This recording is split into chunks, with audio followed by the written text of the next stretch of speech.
چی میگی؟ مامان ببین چقدر کثیف شدی. برو عقب بشین.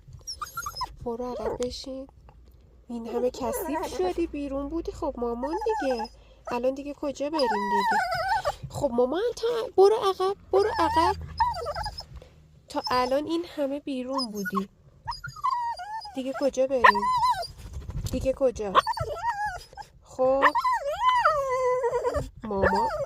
مامان 2 ساعت بیرونی. برو عقب، برو عقب. من نمیدونم. خب مامان این همه بیرون بودی دیگه. ببین چقدر کثیف شدی. من حرف نزنم. برو عقب. خب خب مامان دیگه. خب تو این همه بازی کردی بیرون دیگه، سردم میشه منم. خب